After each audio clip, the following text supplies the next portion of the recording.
Assalamualaikum warahmatullahi wabarakatuh.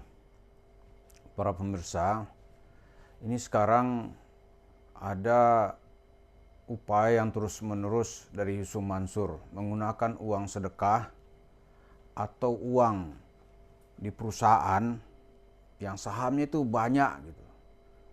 Seperti sedekah, zakat digunakan untuk membangun usaha seperti yang gencar sekarang ini, warung steak and shake.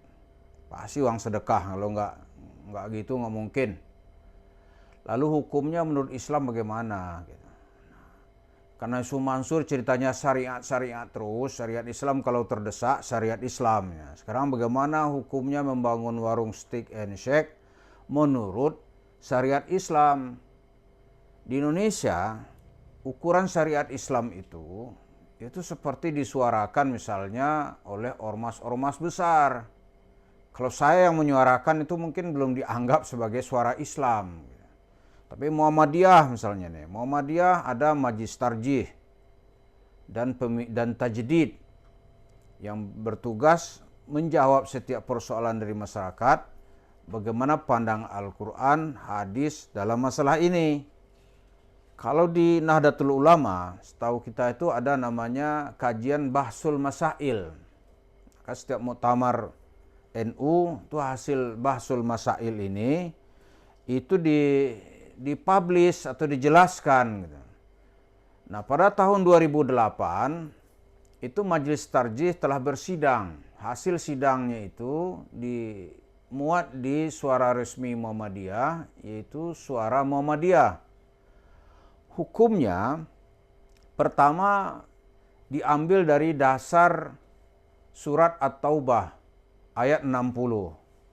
Bunyinya, A'udzubillahi minasyaitonirrajim, Bismillahirrahmanirrahim.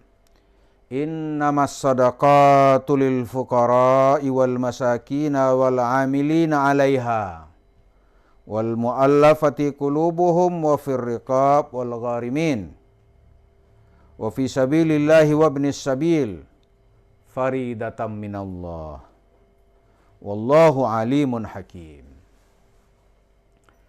Di sedekah yang dimaksud ayat ini juga konotasi jelasnya adalah zakat. Tapi juga bisa bermaksud arti sedekah secara umum. Karena forum kita ini terbatas, itu upaya Yusuf Mansur membangun warung steak and shake dari uang sedekah. Itu pertama hukumnya menjadi haram karena tidak ada peruntukan gitu. Dia meminta sedekah itu bukan untuk membangun warung steak, tapi tujuannya adalah yang pertama itu dia kan mau nyebar-nyebar pahala gitu. Nah, mestinya sedekah dan itu juga zakat itu digunakan 8 asnaf atau 1 dari 8 asnaf. Tapi syaratnya menurut kajian Muhammadiyah, kalau ini mau menjadi halal, dia itu harus mendapat persetujuan dari muzaki atau mutasaddiqun, orang-orang yang bersedekah. Jadi orang-orang yang bersedekah atau orang-orang berinfak ini dimintain persetujuannya. Misalnya persetujuannya itu begini. Ini kita mau membangun rumah tahfiz. Mari kita kumpulkan dana sedekah. Mulailah kita bilang nih biar sedekah dibalas oleh Allah. Tapi jangan pakai balasan ini sedekah 1 Alphard, sedekah 1 juta dibalas 1 Alphard, itu sudah garar gitu. Nah, sekarang uang sedekah itu, misalnya kita bilang mula-mula nih sedekah untuk membangun warung. Ini kalau ada orang mau ya nggak apa-apa. Tapi menyelewengkan tujuan sedekah, mintanya nih nggak untuk itu. Mintanya nih untuk, pasti gunanya untuk fisabilillah. Yang dijual tuh biasanya rumah tahfiz. Ini yang paling gurih. Yang dijual itu anak yatim. Nah, setelah uang zakat, uang sedekah ini terkumpul oleh Yusuf Mansur kan dipindahkan tuh. Diselewengkan kalau bahasa kasarnya. Digunakan untuk membeli tanah. Tanahnya nanti warung steak, tanahnya nanti usaha apalagi gitu. Selama orang-orang yang bersedekah ini menyetujui, maka hukumnya menjadi boleh. Tapi kalau tidak ada persetujuan sebelumnya, dia menjadi haram. Begitu keputusan tarjih yang dikeluarkan oleh pimpinan pusat Muhammadiyah, tetapi dalam tahun 2008 itu memang tidak menyebut konotasi warung steak and shake, enggak. Misalnya untuk membangun pabrik atau penyulingan air mineral. Kita mau usaha air mineral, kumpulin usaha masyarakat. Itu saat itu disebutkan secara jelas seperti itu. Kan usahanya bisa macam-macam. Bisa untuk peternakan sapi. Misalnya, ya seperti biasa di kalangan orang Betawi, itu namanya ngandil. Ini mau lebaran, 6 bulan sebelum lebaran, itu warga dimintain duit. Kita mau beli sapi nanti di Idul Fitri, kita sembelih. Masing-masing ngumpul duit, katakanlah 1 juta. Pas sapinya Idul Fitri, disembelih, dibagi-bagi sesuai dengan komposisi. Nah, jadi begitu. Nah, karena di hari Idul Fitri itu harga sapi mahal gitu.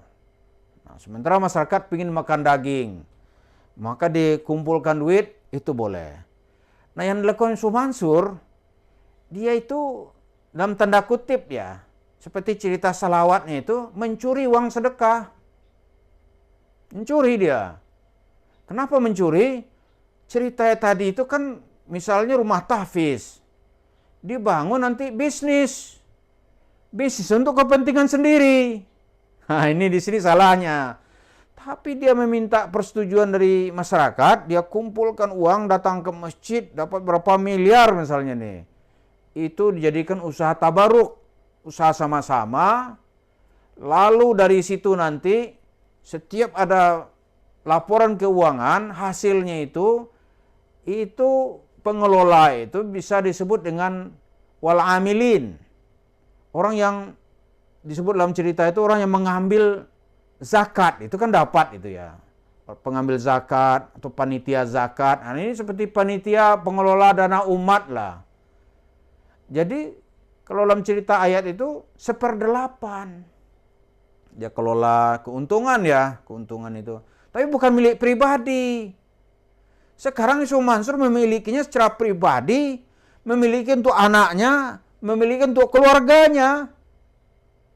Dan hasilnya itu menurut putusan tadi, hasil dari usaha patungan ini, uang zakat kah atau uang sedekah kah, itu nanti dibuka dan terbuka secara umum, digunakan misalnya hasil usaha kita tahun 2023 misalnya. Digunakan untuk membangun panti asuhan, itu jelas. Digunakan untuk menambah ruang klinik bersalin gitu. Digunakan untuk bantuan warga yang sakit, yang tidak mampu berobat. Itu gunanya. Jadi bukan, wah ini maafin ya, itu nggak bisa. Itu namanya dalam tanda kutip itu mencuri uang sedekah untuk kepentingan pribadi. Kalau di zaman Nabi ini udah dipecatin oleh Nabi gitu. Nah, secara hukum itu menjadi haram. Jadi warung steak and shake sejenisnya itu yang digagas oleh Yusuf Mansur menggunakan uang sedekah umat atau menggunakan uang tabungan umat, itu hukumnya menjadi haram karena tidak mendapat persetujuan dari orang-orang yang bersedekah. Demikian, itulah yang terlihat sekarang ini, usahanya masih berselimut dengan cerita haram.